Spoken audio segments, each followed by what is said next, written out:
What up, dude bros? I'm Frank. This is a video review of the Adventure Force Deuce Pro. The Deuce Pro, made by Dart Zone, is a high-performance blaster that shoots exclusively half-length darts. It's a spring-power, top-prime, cylinder-fed, 6-round capacity blaster that includes a cool holster and a cylinder carrier. Let's get into it.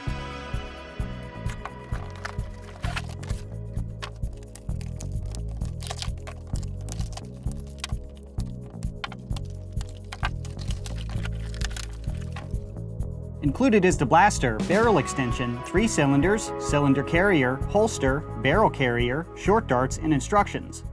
External overview of the blaster first, and then I'll go over the gear. Starting up at the front, there's no in-strike barrel lug. On top of the barrel extension is the Dart Zone tack rail that's sort of like a Picatinny rail, the same type of rail that's in the other Dart Zone Pro level blasters. And up here is a front iron sight, which is a rail attachment, so it can be placed anywhere on the rail. And down here, there's a strange rail underneath the barrel extension. The dimensions are similar to the top rail, so you can put like the iron sight on it like this, but it doesn't have the little notches to secure the attachment. And this whole barrel extension is removable from the blaster itself. This is not an in-strike barrel lug, but it attaches in a very similar way. The instructions refer to this as the muzzle brake. This is not a muzzle brake, and it's not a faux barrel extension. You get wildly different performance when you add the barrel onto the blaster. It will shoot without the barrel attached, but the accuracy in the chrono is wild. I'll show you that in the firing demo. Moving back to the cylinder holds 6 darts. To load the cylinder, you have to prime back the handle, and now the cylinder can spin freely. On the left-hand side, you can load the cylinder like this without removing it from the blaster. There's a little slot right here, which allows you to load in 1 dart at a time. When the slide is returned, you can also pop the cylinder completely out of the blaster like that. There's no release lever or tactical button, you just pull it out. And that's cool because the blaster comes with 3 cylinders, so instead of reloading one by one, you can pop the whole cylinder out, throw in a freshly loaded one, and reload much quicker. Again, the cylinder's capacity is 6 darts. You can load it very simply when it's out of the blaster. This blaster only shoots half-length darts. It is not compatible with Elite or any full-length Nerf darts. And to put the cylinder back in, you can just pop it back in place. Just be careful, the priming handle has to be in the rear position to get the cylinder out, because the loading mechanism is a little different. It doesn't work like a Strong Arm or a Maverick. As you can see, when you press the priming handle forward, this little guy comes forward. That's going through the barrel, pushing the dart from the cylinder into the chamber right here. So this is not a barrel or the chamber, this is just a loading mechanism. When the cylinder's in there, this little piece grabs the dart, pushes it into the chamber, and then the dart is chambered right here. So if your priming handle is forward and this thing is in and you try to rip the cylinder out, it's not gonna work and you might break it. That's worth noting because the dart fit in the cylinders is very loose, so you can lose darts. Moving on, up top we have the priming handle to prime this blaster. You pull back and push forward. The prime strength required is way harder than a Nerf Elite blaster, but this shoots way harder than those. And on the top of the priming handle, we have the rear iron sights here, which correspond to the front iron sight here. And in the back of the priming handle here, we have a loop or a ring right here for a sling or a lanyard or something like that. Moving down to the trigger pull is pretty standard. This blaster does not have slam fire. But below the firing trigger is another trigger that looks like a rev switch. This is not a rev switch. It's actually a trigger safety. They kind of took the idea of a 1911 backstrap safety, which would be back here, and then moved it around front. So I've primed the blaster. The blaster will not fire if you just yank on the trigger. You have to hold down the rev trigger and then also pull the main trigger like that. I have no idea why Dart Zone did this, but it's such a stupid idea. It's so annoying. Backstrap safeties are considered passive because it's hard to grip a pistol without deactivating it. This is annoying. It requires more dexterity and it's totally useless. You do not need a trigger safety on a Nerf gun. It's really not that big a deal. Trigger discipline is where it's at, bros. Well, that's my safety, sir. My solution was to get one of these little Velcro straps that you can use to like wrap up cables. I just wrapped it around the grip to deactivate the safety so it's hot all the time. Enough of my complaining for now, I'll say more on that in my opinion. But now down to the grip. Overall, this is a pretty comfortable grip. In line with other Dart Zone Pro level blasters, it's nothing impressive, but it's nothing offensive. It's pretty simple and it should be welcoming to most hand types. So overall, a pretty comfortable grip. That is an external overview of the blaster itself. Now I'll go over the gear. Starting with the holster, this is very similar to the Mark 2.1 holster because it's a drop leg holster, meaning this little strap attaches to your belt and it sits a little lower down on your thigh, as opposed to a waistband holster which sits directly on your belt a little higher up. This is a really good decision because of the barrel length of this blaster. With long pistol barrels like this, or if you have a suppressor attached to your pistol, it's really hard to use a waistband holster because it's really difficult to mechanically get it out of the holster. A drop leg is a really great option for a long barrel pistol like this one. And unlike other Dart Zone holsters, you can actually holster this with the barrel extension on. And like I said, this really isn't a faux barrel, this is a functional barrel, so you're gonna want to keep that attached to the blaster. So the whole thing fits in there pretty well. The holster design is very similar to the other Dart Zone holsters like the Mark II and the Mark 2.1, which is a good thing. Those holsters are good and this one's pretty good too. Retention is solid, it holds it in place when you're moving around pretty well, but then when you go to pull out, it's super swift, which is important. And this little section up here is a modular attachment, so you can actually remove it if you don't want it, but it's designed for the barrel extension, so you can put it in like that. So you can keep the blaster next to the barrel extension. I think most of the people that buy this should really keep the barrel extension on full time, so you really won't need this caddy, but it's nice that they included it, I guess. And these two straps are adjustable. The first one is height, so you can move it up and down on your thigh, and it has a little buckle, so you can just slide this part on your belt, and then you can take it off very quickly, so you don't have to take your whole belt off to get your rig off. You might not care about it at first, but it's a really good thing to have. And the thigh strap is also adjustable, so you can really strap it down tight so the blaster's not flopping around on your leg. That is the holster. Now to the cylinder carrier. This is the same concept as the mag carrier and the speed loader carrier from the Mark II and the Mark 2.1, also by Dart Zone. It's made up of plastic. It feels the same, but they made it orange instead of gray for some reason. But it's got two belt loops, so you can put it right there on your waist, and it's pretty stable. And the cylinders, when you put them all the way in, will click into place, so it's pretty secure. But like I mentioned, the dart fit in these cylinders is pretty loose, so if you're doing hardcore parkour, you might actually drop darts out of the cylinder. But also because these barrels are exposed and so accessible, when you're scavenging darts, you can load up your extra cylinders on the fly, which is pretty cool. And they have this slot cut into it, so you can get your finger and push up in order to grab the cylinder like that. Pretty cool device if you're really running this hard and you want extra cylinders at the ready. But you can also load the cylinder without removing it from the blaster using that slot, so you don't actually have to use these. It's just an extra thing if you want them. So that's an overview of the blaster and the gear. Now I'll show you the blaster firing. Shooting Adventure Force Ember darts.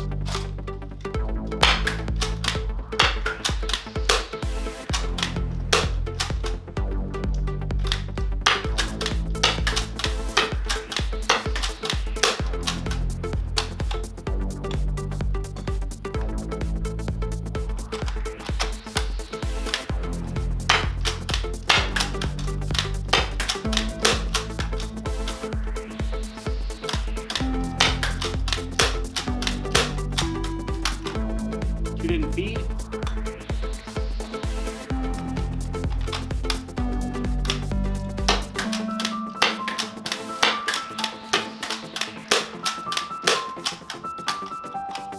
Two of those didn't feed.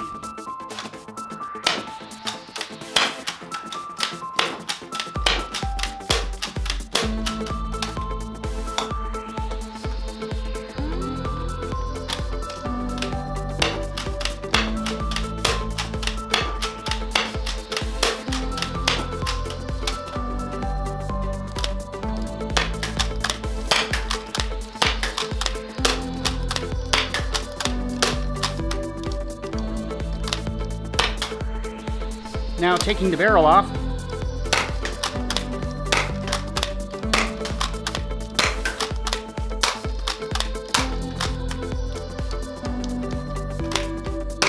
So operating this blaster was kind of a mixed experience for me. I had a number of hiccups and issues with this feeding mechanism. The rotation is just so finicky. I dry fired a lot, and I'd get through the whole cylinder and I'd leave 2 or 3 darts in there. The priming system, which is connected to the rotation system, would choke up quite a bit, and there was a lot of just mechanical grit and whine. And it was very temperamental. Sometimes it would work pretty smoothly for like 20 or so shots, and then it would start spazzing out for another 10 or 20. And then it would just go back. I'm not sure what mechanical system is causing that behavior. It was very strange, but really quite annoying and not consistent. When you only have a 6-round capacity, you need to know when you're pulling that trigger a dart's going to launch. And another small note, might be insignificant, but the cylinder fits not super tight, as I mentioned. So when I had a fully loaded cylinder and this was in the holster and I quickly pulled it out of the holster, I'd often lose this first dart right here from this loading port because nothing is holding the dart in. It doesn't have a tight fit. So I'd lose one of my 6 darts and my capacity would drop to 5. I also ran into that issue a lot when I was trying to use these replaceable cylinders to throw them in. The darts would just fall out on accident. You have to be very careful to keep them upright because the darts can come out pretty easily. And I also noticed a huge difference when I fired with the barrel compared to without the barrel. Not only does it shoot slower in velocity without the barrel, it's also very inconsistent and super inaccurate. I really don't recommend you use it in this form if you buy one of these. Put the barrel on and keep it on when you're shooting it for sure. And cosmetically, this just looks lame.